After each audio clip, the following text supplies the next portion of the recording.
Several members, I think Mr. Sia Kian Peng, Ms. Denise Pua, worry that we are making too many changes at the same time. Foreign worker adjustments, progressive wages, CPF, carbon tax, etc. And that all these will add to cost pressures for businesses at a time when demand is still weak for certain segments of the economy. I understand these concerns, and that is why we are continuing to provide significant support to the harder hit sectors, including through the Small Business Recovery Grant. And we are also phasing in the new requirements. For example, the carbon tax increase will be staggered over 3 phases, from 2024 to 2030. Changes to SPA's minimum qualifying salary will be implemented over 3 steps from this year to 2025. But what we are doing is to be upfront, clear, and transparent to businesses. We are announcing these moves well ahead of time so that businesses can plan ahead and make the necessary adjustments. And even as we make these policy moves over the coming years, we continue to pay very close attention to our SMEs, something which many members spoke about. We will continue to help our SMEs upgrade and maintain a vibrant SME sector in Singapore. This includes our heartland enterprises, as mentioned by Mr. Melvin Yong. In fact, our support and grant schemes for companies are designed to benefit SMEs the most. Prior to COVID-19, smaller firms were receiving about 12 times more grants from the government on a grant per dollar of revenue basis compared to larger firms. 12 times more grants from the government on a grant per dollar of revenue basis. And throughout the past 2 years, SMEs continue to receive significant help through schemes like the Job Support Scheme, rental relief, and financing schemes. And in this budget, 80% of the payouts from the new and enhanced schemes will flow to SMEs, 80. Of course, not every SME will get the same support, and that's because our strategy favors SMEs which are actively training their workers and increasing their productivity. If the SME is prepared to make the effort, it will enjoy very generous co-funding. Under the Productivity Solutions Grant, or the PSG, firms that undertake productivity solutions this year will receive significant support. For a $10,000 productivity project, the government will pay up to $7,000. With the Skills Future Enterprise Credit, eligible firms can get additional funding for up to 90% of out-of-pocket expenses for their supported programs. And you can stack both schemes together. So if you do so, SMEs only need to pay as little as $300 for a $10,000 productivity project. I recognize that the operating environment in Singapore can be challenging for businesses. We are no longer competing based on being a low-cost business location. Where we can, the government will manage the pace of cost increases and make it easier to do business. For example, through Go Business licensing, we have streamlined the number of regulatory touch points for food business owners from 14 to 1. And this reduces the number of license applications that firms have to fill up and saves up to 14 days of turnaround time.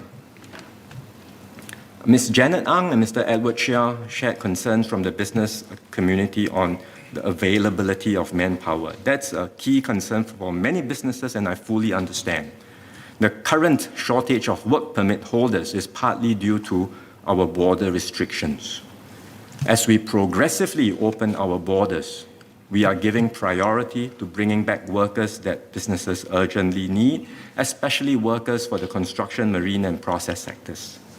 We should be able to clear the shortages within the next few months. At the same time, firms should continue to take full advantage of the various schemes that support job redesign and improve productivity to become more manpower efficient. In the near term, the government will also help to offset some of the cost increases. For example, we have the Progressive Wage Credit Scheme to help co-fund wage increases for low-wage workers. But we cannot offset wage and cost increases perpetually, as that will not be viable nor desirable. Keeping the cost of employing foreigners low will also mean depressing the wages of local workers over time. Our focus, therefore, is not to hold down labor costs indefinitely, but to support efforts by our firms to be more productive and innovative, so that they can be competitive and successful even as labor costs gradually increase. Another critical aspect of competitiveness is to stay open and connected to the world, something which many members like Ms. SMS Chee Hong Tat, Mr. Cheng Sing Yao, and Mr. Patrick Tay have emphasized. This is not just an option, this is essential, even existential for us. We must never let anti-foreigner sentiments take root here or give the impression that we are becoming more inward-looking.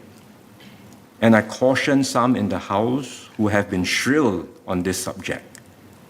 Take a look at some of the articles that have appeared in the international media recently, wondering if Singapore is closing itself and Singaporeans are becoming less welcoming of foreigners. If global investors conclude that this is so, Singapore will become less attractive to them, and it will be ordinary Singaporeans who suffer the most. My colleague, Dr. Tan See Leng, the Minister for Manpower, had also sounded a similar warning yesterday. In this budget, we are adjusting some aspects of our foreign worker policies. This is not a sudden change in policy. We made our intentions very clear in the Economic Strategies Committee report in 2010. And since then, we have been making careful, calibrated adjustments to our foreign worker policies. We recognize that tightening too quickly will hurt our SMEs, but moving too slowly will lessen the incentive for firms to upgrade. So it's really about maintaining that careful balance. And the latest moves we've made in this budget will help to ensure that the workers coming in are of the right caliber and in areas where we need them, and further strengthen the complementarity of our local and foreign workforce. But I want to be very clear about one thing. We are not closing ourselves to the inflow of foreign workers and professionals. They are and will remain integral to our economy and our competitiveness. They are a valuable complement to our Singaporean core at all levels of the workforce. So we continue to welcome all who contribute to us having the strongest teams here to give Singaporeans, ourselves, the best chance of success amidst intense global competition. And we welcome those with the capabilities and the commitment who share our values and our way of life to stay on and help us build the next phase of our Singapore story. I also recognize that certain segments of the economy may need more help, and members have provided many useful suggestions in this debate. For example, Mr. Don Wee and Ms. Yeo Wan Ling spoke about self-employed persons who are vulnerable and in need of support. The government has rolled out several schemes to support self-employed persons through this difficult period. We've also set up the Advisory Committee on Platform Workers, which comprises multiple stakeholders, including our tripartite representatives. The committee is deliberating on ways to further strengthen protections for these gig workers and will give an update when they are ready.